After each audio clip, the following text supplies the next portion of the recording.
I wanted to remind you that we're going to be recording the session. The smaller sessions are not going to be recorded. So we just wanted to let you know that. And I also want to go over the agreements. And please remember that we all have something to receive and to give from others. So please stay attentive and listen attentively. Please have courage and share your personal experiences and share what you learned, but not what was said in the meeting.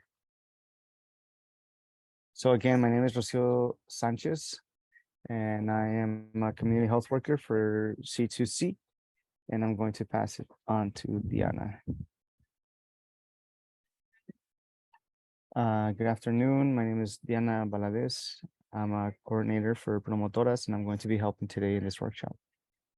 For our icebreaker today, I wanted to ask if any of you would like to share your ideas and conclusions in our previous sessions. What has stayed with you? What have you used in your daily life or at work?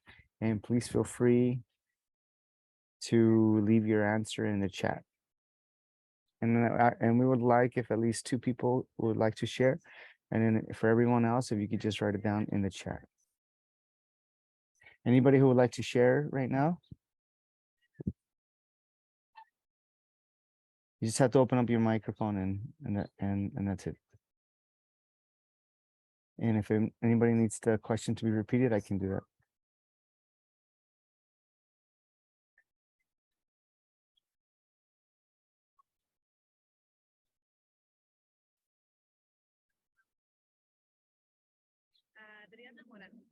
Adriana Moran.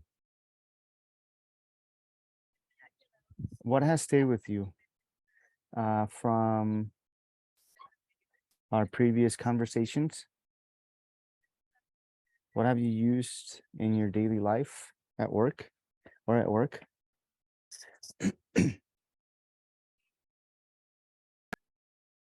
Hi, good afternoon to everyone. For me, it has helped me a lot because I've been going through very stressful situations, and they've helped me a lot. And also, I've discovered things that were in me that maybe because of a shock or whatnot, you know, they were hidden. And with the conversations that we've had, I think I've rediscovered them little by little. And with the workshops, I've learned how to be able to deal with them day to day. But I felt very well, very good. Thank you, Adriana. What about Janet?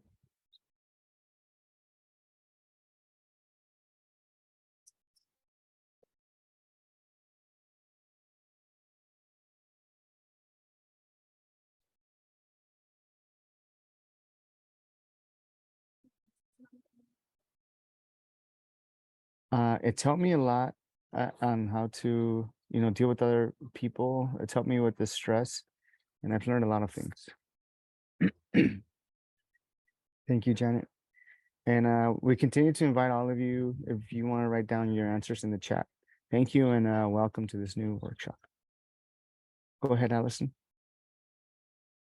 Gracias, Diana. Thank you, everybody. I am going to speak in English for a bit. So is the interpretation working for everybody today? I know we've got Jorge here. Thank you so much, Jorge. Great. Okay. So my name is Allison Guevara. I'm a social impact consultant. I'm a mother of 3 children, and I work with Cradle to Career. And really great to see all of you. And I just want to begin by reviewing some of the information that we've talked about in our previous sessions. And again, our goal today is to help equip you with the the knowledge and the skills to be out there every day working with families, working with patients to help them heal, right? And manage their stress and live healthy, thriving lives. So that's the goal. So Rocio, go ahead and just click through the animation on this slide. There we go. And then one more. Okay. So just, you go ahead and go back one. Just as a reminder, our first workshop we did together was about the pair of ACEs. This is really understanding that at the top of the tree, we see individual experiences of adversity and trauma. We see these symptoms show up, sometimes as depression, anxiety, relationship problems, homelessness. These are the adverse childhood experiences that many people face and that have impacts on their lifelong health and well-being. But we also keep in mind that what gives rise to those adverse experiences are adverse community environments. That's why we call it the pair of ACEs. And so we have work to do to address both those kind of root causes of adversity in our community at the same time that we need to help each other heal from what has happened. And I share this one to kind of remind ourselves that we need to kind of have different approaches for how we're approaching healing and community well-being. And while our group, this ACEs community support team, is focused more on that clinical environment of how we can work with individual patients and families, we also are working as part of a larger ecosystem that's addressing those root causes. But also, no individual is to blame for the adversity that they have gone through. Right? Poverty is not your fault. Racism is not your fault. Mental illness is not your fault. There are so many factors that contribute to adversity, and we're going to work together to address those in a holistic way. So let's go to that next slide, Rocio, and that's just that resilience tree. This is what we're working towards, where we have a thriving ecosystem. And at our root, we have housing for everyone. We have basic human rights and access to healthcare and great education for everyone. And then that will give rise to these positive, healthy, thriving individuals. So that's the big vision. And go ahead and go to the next one. And a big part of how we're learning to promote healing is by incorporating what we call stress busters in our daily lives, and of empowering our family members, our patients, our friends and neighbors to practice these stress busters as a culture of health and a culture of well-being. And so these are the tools, right, that we're going to be offering to patients as community health workers and promotoras. How can I help this individual motivate them, find a way to access different support programs? That's really our job. If we could get everybody we work with to practice all these stress busters on a daily basis, imagine what we'd see. Okay, so so that's really like the tools that we've gone over so far. So today what we want to do is like concretely, what does that look like in your daily work as community health workers and promotoras? But first I want to just kind of drive home a little bit of the power of your work, again, by watching this video. And Rocio is going to go ahead and share it. And it unfortunately did not have Spanish subtitles. And so thankfully, we have Jorge here who will provide simultaneous interpretation of what is being shared in the video. So let's go ahead and take a look.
Okay, that's a powerful video.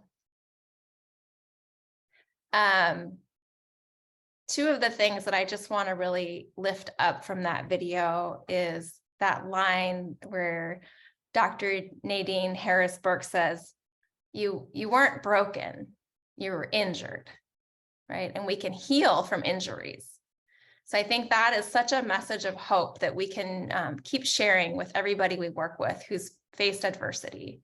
That ACEs does not predict your future, that you have lots of things that you can do to heal and recover and live a great life. I think the other thing that I love about the video is just that intergenerational healing power through this work, that we can't go back and change our childhoods ourselves as parents, but there's a lot that we can do to equip ourselves to shape a different experience for our children moving forward. So we're gonna, oh, Rosie, just go back just to that first one. That would be great. Okay, thank you. So what we want to talk about here is how do we take this powerful knowledge and work it into a clinic system, a system of care. You as community health workers and promotoras, what does that look like to actually work with patients on a daily basis to help screen them for toxic stress and childhood adversity, to provide those healing pathways? So what we're going to talk about right now is what does this look like in each of your clinics? What is the workflow? So we shared out, I think in an email, kind of a workflow document, and I want to make sure that we can chat that to everybody. I don't know if maybe Rocio, you could, or Sage could pull that up from the agenda and chat that link again that we emailed out with the workflow. And so we want to just kind of go through some of the key steps. Okay, I think I found it. I'm going to chat it right here. So hopefully everybody had a chance to either print this out or can open it up in a different tab. So the first question we just want you to take a look at and kind of notice is, in your clinic, what prompts the ACEs screening? Like, when does it happen? And in that workflow chart, you're going to see what we have gathered from each of your clinics so far. So I'm just going to give an example. At Salud para la Gente, what we understand is that the medical assistant reviews health reminders in the patient's electronic medical record when the screening is due. And if it's due, the medical assistant puts a note in the appointment section of the medical record, and that's what triggers the ACEs screening to take place. So each of you look through your clinic and notice what it says happens. There's Spanish at the bottom of that document. And if you would just like take some notes, or even in the chat right now, if that is like, if you're a Salud patient or you're a Salud community health worker, if you have any question about what prompts the ACEs screening, or it actually is working differently than what it says in the document, go ahead and chat that to us so we can get a better handle on it. Okay, the next question in the sequence, if you can go ahead and click, Rocio, is when and where is the screening completed? And again, we just want you to review in your chart how that's working at your clinic.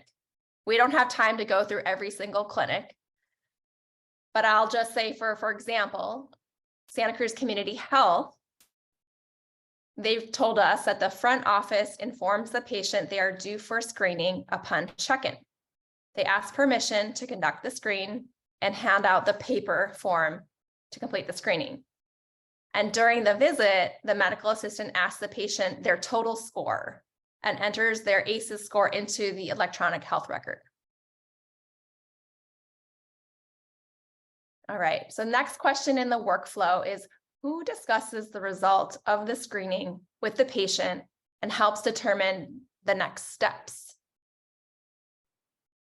So in that video, right, the mom was sharing that if her provider had only talked with her about her childhood experiences, they might have discovered that link between scoliosis and the trauma that she was experiencing in her family.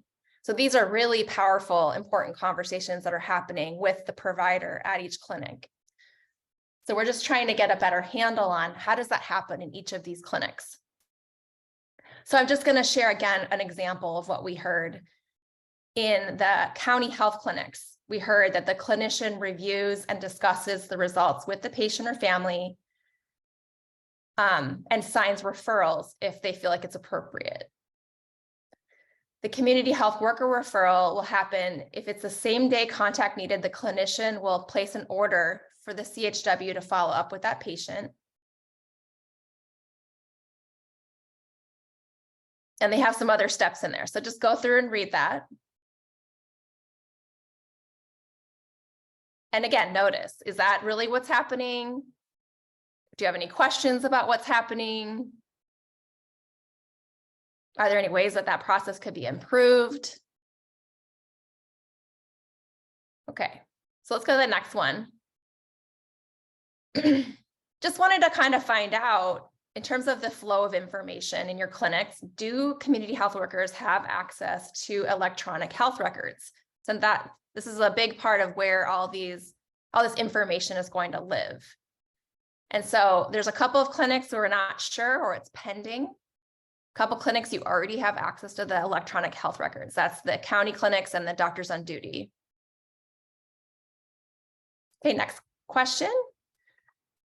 What type of patient information is shared in the CHW referral?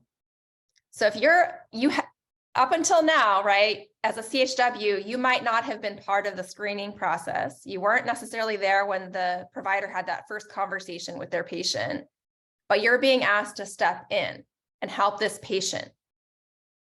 What information are you going to get to help you initiate that conversation? And so in that document, you can see what we've been told is the information that you're getting. Again, a couple of clinics are still working out the details of what this will be.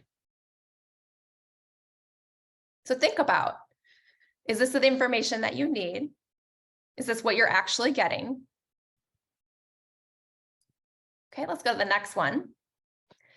And then as health providers, the documentation is super important to keep track of what we're doing, what's working, what challenges are happening, how are we following up with the patients.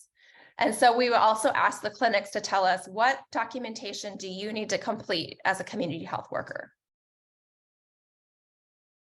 And the notes are in that document again.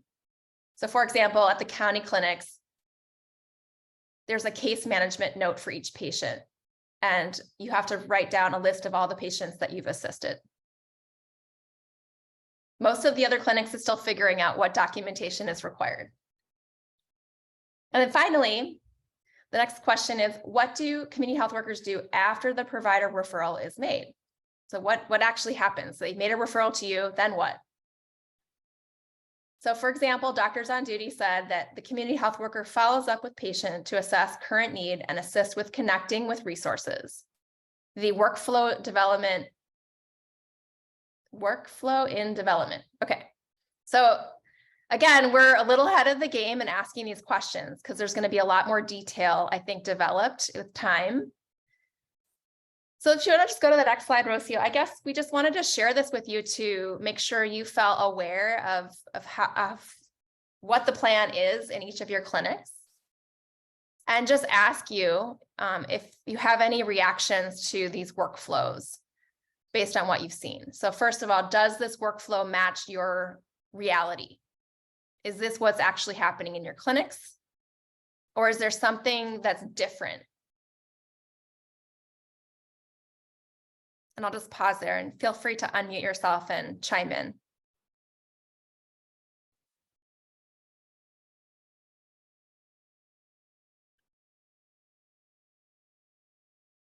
Okay, so no major discrepancies, it seems like.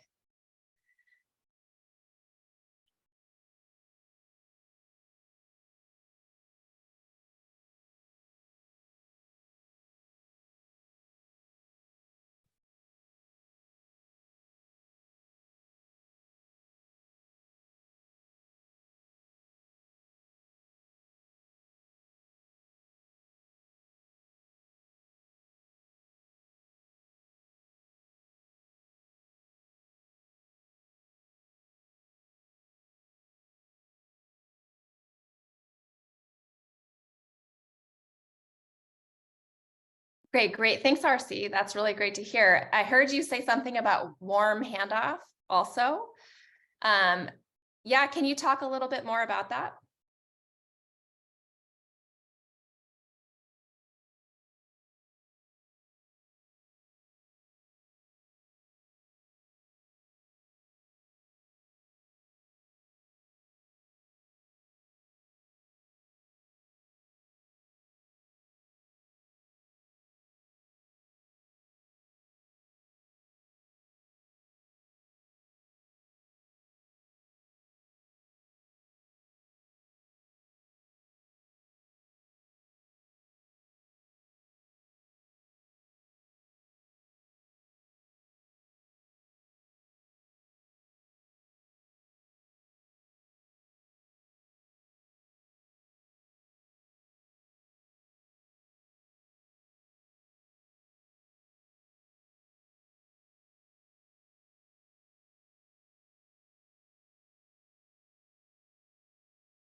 Yeah.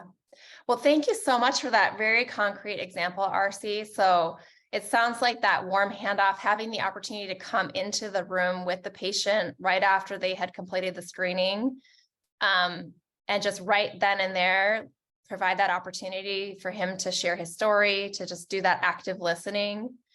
And really, it sounds like he even was able to identify ideas for himself about things that could help him.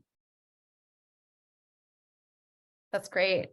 Does anybody else have any suggestions or observations about the workflow of screening and treating people for ACEs?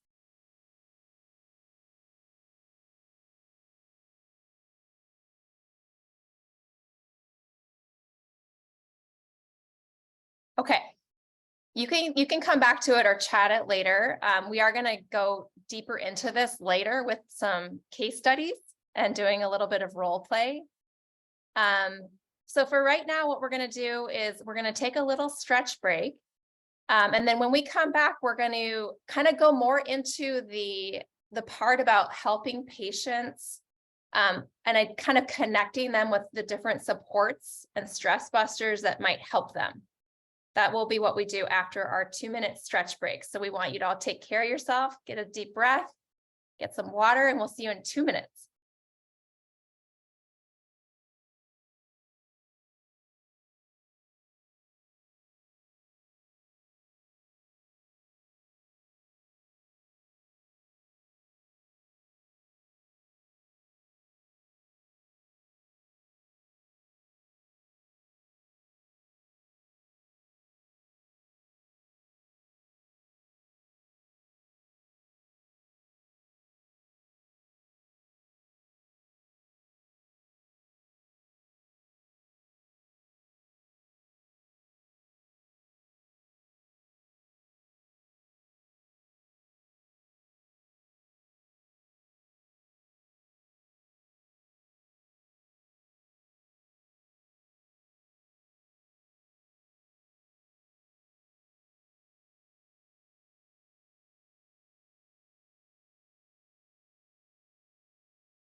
All right, we're gonna welcome everybody back.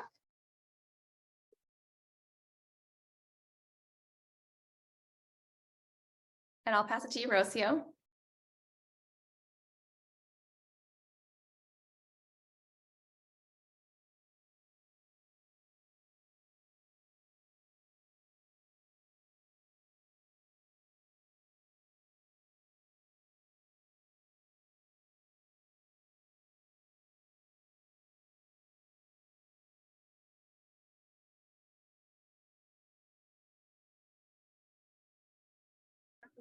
So we're gonna have Cassie Flores. She's here today to help us. Thank you for being here.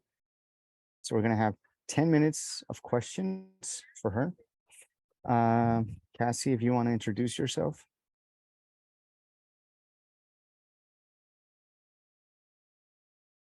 Hi to everyone. My name is Cassandra Flores. I work with United Way, Santa Cruz County. I'm the manager for 211 in Santa Cruz County and also for San Benito County.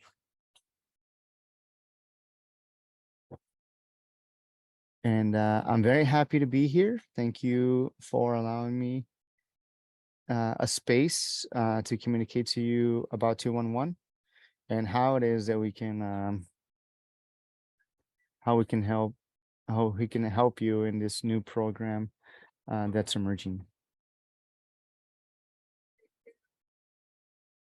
All right, Cassie. So we have some questions for you. I'm going to begin with some questions, and I want to invite everyone, if they have questions about 211, if you can write them down in the chat. Allison already sent the link in case you want to see it. And I'm going to begin with the first question. What is 211? 211 is a phone number that you can call. And any need that you have about rent, mental health, after school programs, any type of need that you might have, you can dial that number 211 and they will let you know, depending on where you live, depending on where your zip code is, they can tell you, okay, there's this agency, you can go to this agency to find these services that you need. Also, as you can see, you can go to the webpage for 211 santacruzcounty.org, and you can click on that green box for Spanish, and they'll give you all of the information in Spanish. Also, if you don't want to speak on the phone, or if you feel that going to the webpage is too complicated, what you can do is write your zip code, and they'll send you a text message they'll send you your zip code, and then a person will send you text messages, and you can get information over text message. So you can connect it 211 through website, text message, or phone call. The other question that we had is, when can I call 211? 211, it's open 24 hours a day, 7 days a week, 365 days a year. So at any time that you have a need or you need any type of information, a specialist can help you to find the services that you're looking for. And the other question is it better to call, send text message, or go to the 211 link? I always say to begin with the website, because right there you can get an idea of what agencies you already spoke to, and all of that. And then once you already know what agencies are there, then you can advocate for yourself. But also, if you need to be reassured that that's the agency that you want to call, then I would recommend a text message. Not a lot of people don't know how to use it or don't use it, but it's what I like about text messages is that all of the information is going to go to yourself, directly to your cell phone. You say, "I don't have a pen to write down the information." So then when you are texting, the information is just coming as a text message. So then you can just click on the web page, or you can the web page of the agency that they're referring you to. So I would recommend that text message also works well. And if you're helping people, it's also important to use their cell phone, because once you help them with their own cell phone, the next time they need a service, they're already going to know how to do it. You already taught them how to advocate for themselves when they have another need.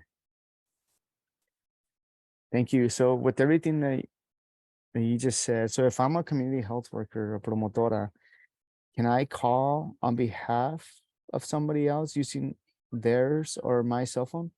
Yes, you can call using your phone or their phone. Regularly, they'll ask you, are these services for yourself? Are they for somebody else? I think there needs to be, I'm going to say it in English.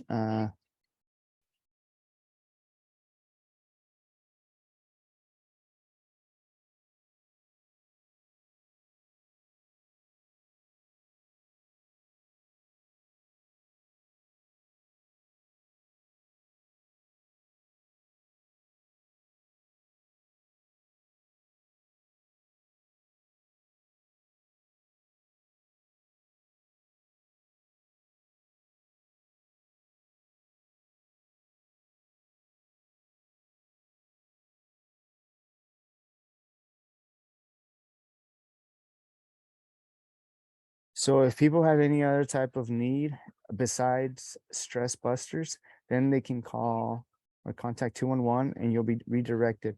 If it's related to ACEs or busters, I'm gonna give you my cell phone number. You can contact me, but I recommend, because sometimes I'm in meetings such as like this one, or I might not be able to immediately answer your call, but you can start with the website, and then if you truly cannot figure out where to find what you're looking for, then you can contact me, and then I can help you find the stress busters.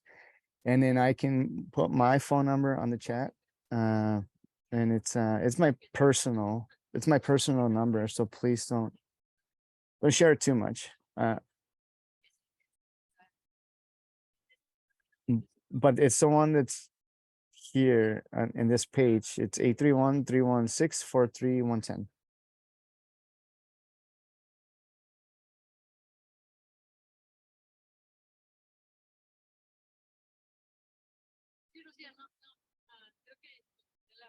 I think I answered the question, Rocio. The last question I have is, if I'm a promotora or a community health worker or a patient, and I have a hard time finding the resources that I need, what do I need to do if I can't find it on 211? Okay, so if you went to 211 and you couldn't find what you were looking for, okay, in the chat, Laura just just chatted the ACEs flyer, and I think the promotoras are also going to be able to use it. So we did that for the clinics, but the promotoras can absolutely use it as well. So if you aren't able to find something like that in the flyer that Laura sent over the chat, and we can do it in Spanish as well, so the promotoras can have it in Spanish. If you can't find it, then you can just send me a text message. You can call me if you have the person right in front of you, and you want to help them. So yeah, you can ask the person if it's okay with them to give me their phone number and to write down what the need is that they have, or what it is that they're looking for, whether it's mental health or other types of need, and then you can send it to me over text message. You could just send me their phone number, or if they're okay with it, you can send me their name, phone number, and what it is that they couldn't find in the website, so that I can do a deeper search before I return the phone call. Since you already told the promotoras, since the promotoras already told them that I was going to call them, then they're going to be waiting for my call. Then I'll talk to them and I'll help them one-on-one with the person that you found. Thank you, Cassie. Does anybody have any questions for Cassie before we let her go, or before we go on to the next topic? Thank you. No, I thank you so much, Cassie. I was going to say, maybe if anybody has questions that come to mind, you can put them in the chat, and Cassie can respond in the chat. This was super helpful, Cassie. Thank you for helping us learn the ins and outs. And Laura, the document that you shared is fantastic. So we'll make sure we email that out to everybody here today, so you have that handy. But thank you, Cassie. Really so happy you could be with us today and just kind of be part of this team.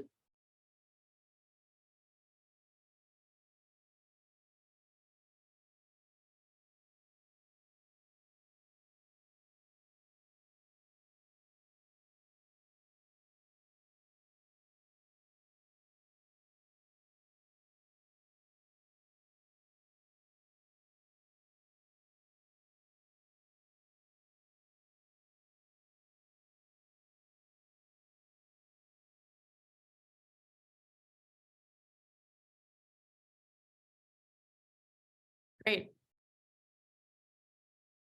Definitely. Well, great. Thank you so much. So we're going to kind of now take what we've talked about so far about like what is the workflow and what are some resources and practice working with patients. So before we jump into that activity, I just want to provide a few more tips. And I'm sure you all have lots of tips to share with each other as well. So, so let's just talk about how we get started with a conversation with a patient. So here are just some ideas, and you might have your own that work. So first of all, maybe you will say something like, I work with Dr. So-and-so and wanted to follow up with you. People tend to have a trusting relationship with their providers. So when you can use their name and say, I'm with, my doctor is Dr. Harrington. I'm with Dr. Harrington. I'm following up with you. Then I'll know. I was like, oh, you're with Dr. Harrington. Okay, I want to talk with you. You might just ask them, how did your clinic visit go? How was your appointment? And in RC's case, right, that was enough. That was all she needed to do, was just say, how's your morning going? And it all came out, right? Another question you might ask is, what did you learn from your provider about the potential impact of adverse childhood experiences and toxic stress? So those might be some conversation starters. A couple other key points to help reassure patients, to inform them, to empower them. We want to remind them that they are not their ACEs score. The ACEs score does not define you. It's just an indicator that helps us plan things that can help. Toxic stress can be treated. There are resources available. You can let them know that I'm here to help. I'm here to support you. And again, there are so many societal factors that lead to adversity. So no one should be blamed or shamed for what they're going through. And then we're all doing our best. I'm here to meet you where you're at. So those might be some helpful things to kind of weave into your conversations. Let's go to the next one. And again, we kind of want to come back to some of the work we did at our last session together around practicing healthy boundaries for yourself as a care provider. So first of all, you might see certain behaviors or symptoms in the person that you're working with that reveal and indicate that they're experiencing toxic stress or they've had trauma in their lives. You might see anger, aggression, anxiety, those sort of things. Don't take it personally, right? Those are indications about what they're going through, their experiences. They are not a reflection of you. Okay. And then also, we just want to remind you that you don't have to try to do it all. You're there to help them access the support that they need. But let's talk about mental health to start with. So ideally, your clinics have some kind of integrated mental health or behavioral health services. So that means that when the provider is talking with the patient, they should be the ones referring them to a therapist or to certain clinical programs. We do not expect you are not expected to provide clinical therapy to patients, right? That's not your job. And so just keep that in mind, right? That the provider would refer people to a clinician for clinical therapy if needed.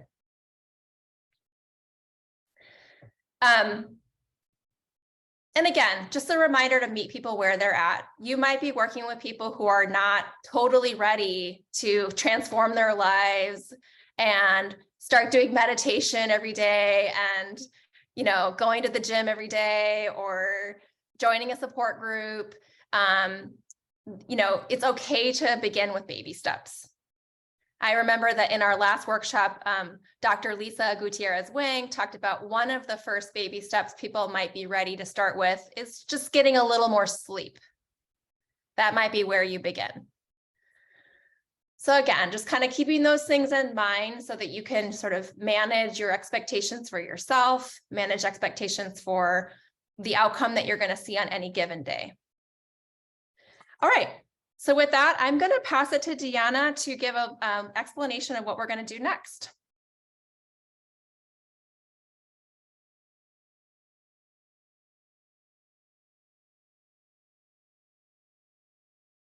Thank you, Allison. So now we're going to conduct an activity and I'm going to give the instructions. So this is a group study. So help the patients to access stress busters. The goal is to share strategies to help the patients to access stress busters and healing activities. This means take them through the correct path that's safe and of quality. The instructions are the following.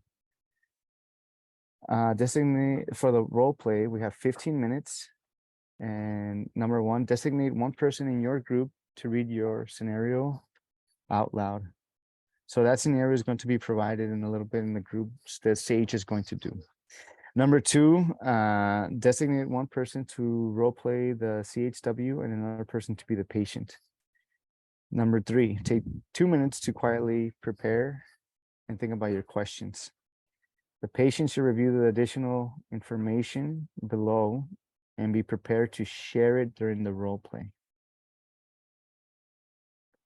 The CHW should consider the following. How would you approach this patient over the phone, in person, etc.? In your own words, what would you say to initiate the conversation? What questions would you ask the patient? In what ways might you provide a healing coach in the conversation? What resources would you offer? How and when would you follow up with the patient? So these are some of the ideas that you can take in your role as a CHW. So let's take 10 minutes in the role play and describe the interaction between yourself and the patient. Decide to get to know your patient, where they are, and help them where it is that they need their support. So Sage, she's going to move us to the different groups and we'll return in 10 minutes. Thank you.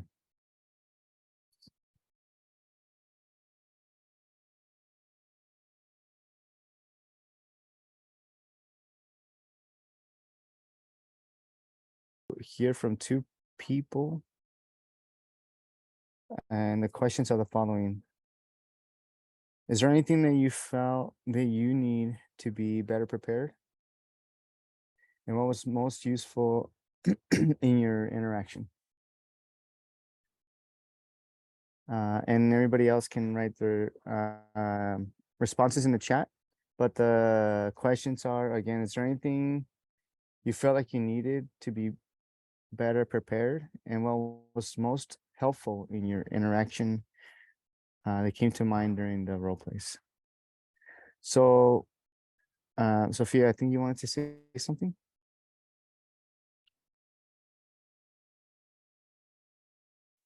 About the role plays or about these two questions? Yeah, with the two scenarios, what was it that came to mind? Was there anything that you felt that you needed to be better prepared? In terms of the scenarios, I felt that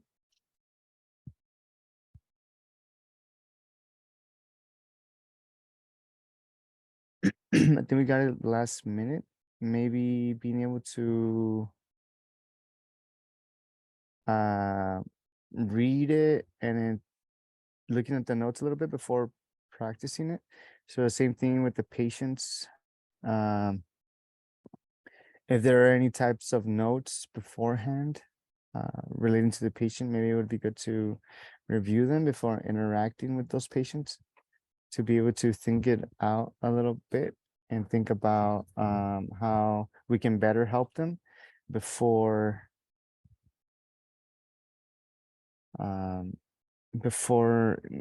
ultimately interacting with them. And then just and learning about their situation for the first time.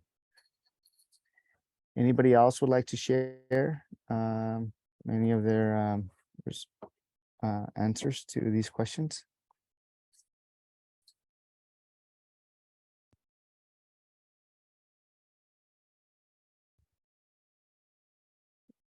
I'd What like about to Najib? share.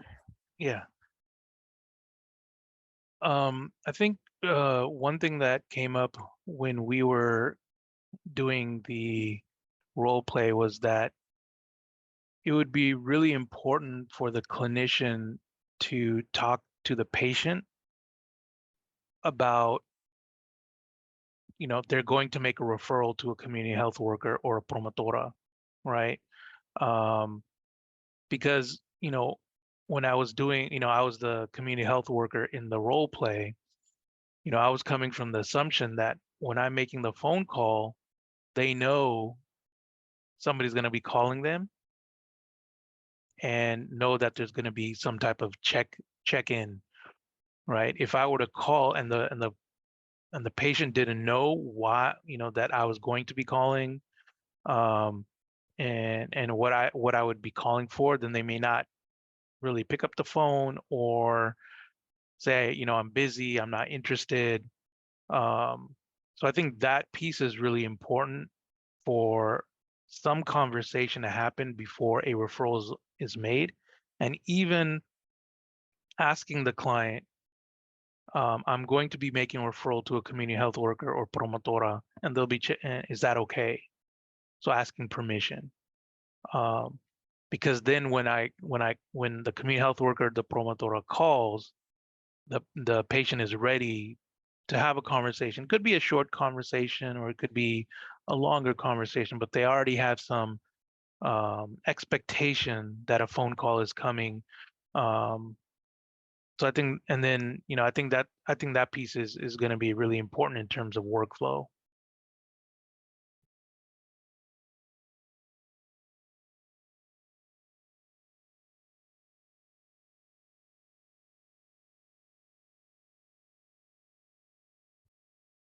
Okay, so if anybody else wants to share their answers, they can type them out in the chat. I hope this activity helped everyone, and then we can apply these in our real life. So I'll pass it on to Rocio.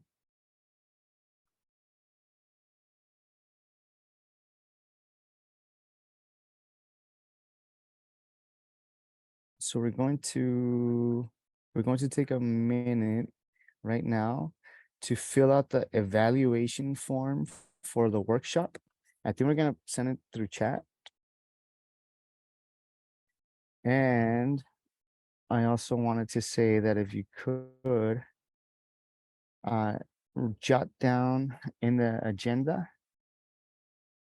we're gonna have a meeting and more information to come.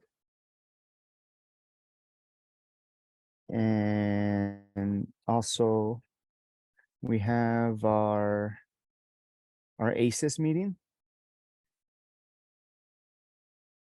May 8th, and it's also going to be a virtual meeting.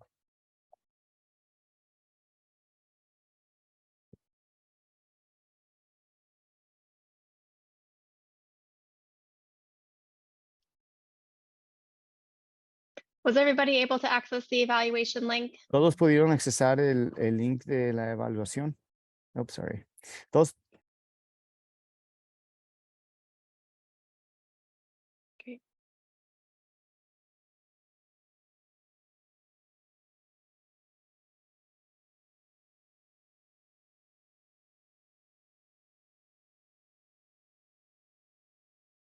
I also wanted to take a minute to thank everyone who participated.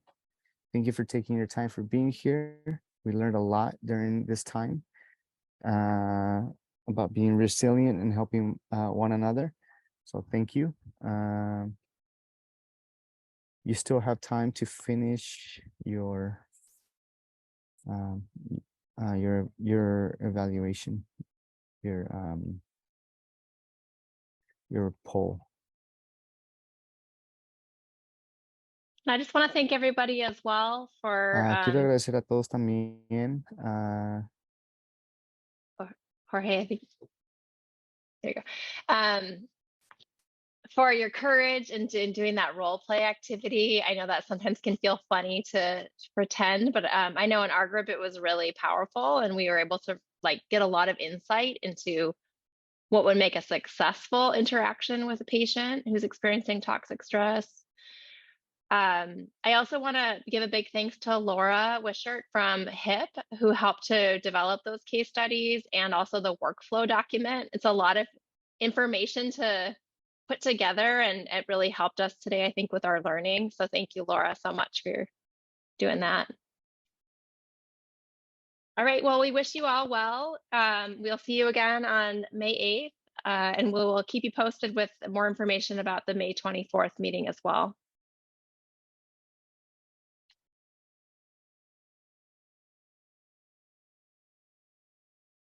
Thank you to everyone. Have a great evening.